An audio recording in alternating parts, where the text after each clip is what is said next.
Andy Staples covers college football for Sports Illustrated, and the story, or one of these stories, in Tallahassee coming up this weekend, certainly coming up later on today. Andy joins us now. What are you hearing, Andy? We're, 3.5 hours until this press conference? It's been pretty tight-lipped since they announced the decision was going to be made today, Dan.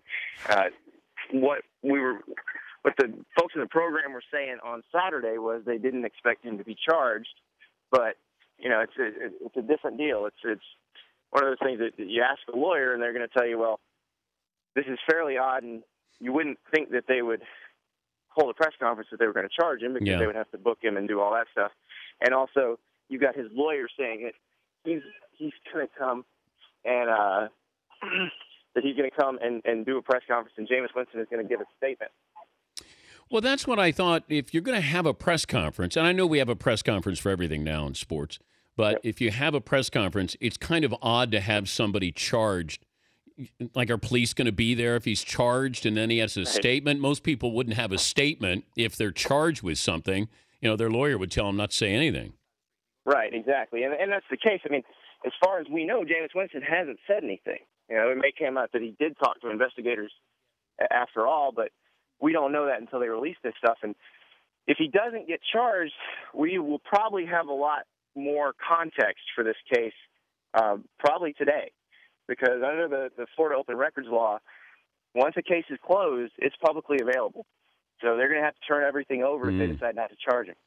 And you'll get probably a little better timeline. I think for the prosecutor, if they decide not to charge him, a reason to give the press conference is you want to lay this out pretty much step by step. You want to answer any questions that have to be answered because there will be people who say this is a cover-up.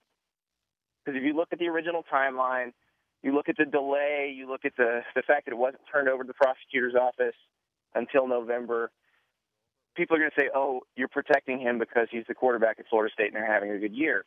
And the prosecutor probably will want to make sure that if they don't charge him, that's not what they're getting tossed at him. Well, that's been my hang-up with this, the timeline of this, and factoring in the starting quarterback of the number one team in the country. I can't help but connect those two. I don't like to, but I can't help but connect the two. Whether he's guilty or not, it just feels like there's been some kind of manipulation there. But let's look at the fallout here. Let's look at the extreme that he is charged. From a sporting perspective, the BCS, they get it right with the two best teams in the country. Is Florida State still one of the two best teams in the country if Jameis Winston isn't there for the national championship game? I actually think you can make a very good argument that they are. I think he has so much talent around him on offense. It would be a much easier argument if Jacob Coker, their regular backup, were still healthy, but he had knee surgery and he's out. But Sean McGuire was also very highly recruited and would go in there behind a bunch of offensive linemen who are ahead of the NFL, throwing to a bunch of receivers who are ahead of the NFL, maybe the best tight end in college football, with a very, very good defense to support him. Wait. So, you're saying, though, you're saying I take away the guy who is going to win the Heisman Trophy. I take him away, and they're not a lesser team? They're a lesser team, but they're still a really, really good one. And they still might be able to beat everybody else in the country. Wow.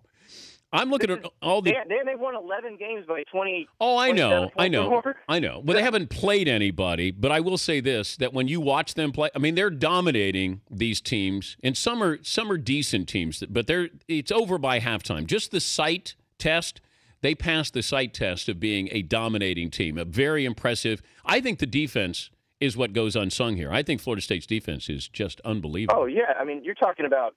I believe they're number one in the country in scoring defense, and they're in the top 5, I think, in total defense. They have the widest margin of offensive yards per play minus defensive yards per play allowed in the country, and it's not even close. We're talking to Andy Staples of Sports Illustrated. More likely to happen, Michigan State beats Ohio State or Missouri beats Auburn? Well, I'd say Missouri beats Auburn because I think that game is basically a toss-up. If you go by advanced stats, Missouri's actually been a little bit better than Auburn, mostly because of turnover margin. Everything else, statistically, they're almost identical. And, it's a case of if Auburn gets its running game going, or if they just have another miracle, then they'll be able to control that game.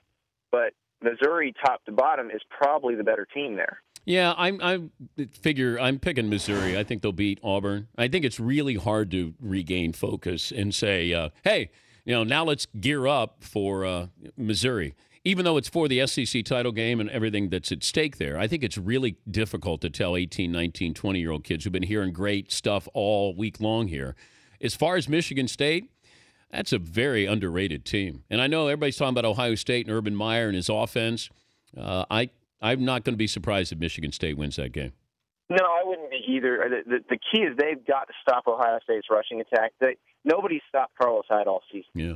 And Michigan State only gave up 653 rushing yards this year, the whole season. Ohio State gained more than that in its last 2 games. But I was at the Michigan State-Nebraska game when Nebraska gained 182 rushing yards against them. And that's the only decent rushing attack they've played. So I can't tell if that was representative of what they're going to be like against a really good running team or if they just had a bad day that day. The thing is, they also got 5 turnovers that day. They forced 5 turnovers against Ohio State. They're going to win the game. Before I let you go, we got Steve Sarkisian on coming up next hour. How did USC do in their coaching hire? I don't know. I mean, everybody bagged on the Pete Carroll hire when it was made, and it turned out all right. But I would question hiring someone who just led his team to a lower conference record than the interim you just fired. Well, I also look at this, and I think because, it's not a name that we didn't expect. That's part of the problem. So the national media looks at this, and they're almost angry at USC. Like, really? That's all you could come up with? Instead of Pat Hayden probably saying, I can take a flyer. I can kick the tires on some of these bigger names. If they don't want it, I know I got Steve Sarkisian, and that's a great consolation prize. Sure. I mean, that's the thing. It's just that, he never had a big season at Washington. And people are going to say, well, he didn't have sanctions to deal with. He's going to have to deal with the last year of the sanctions at USC. And I understand that, and he may be fine.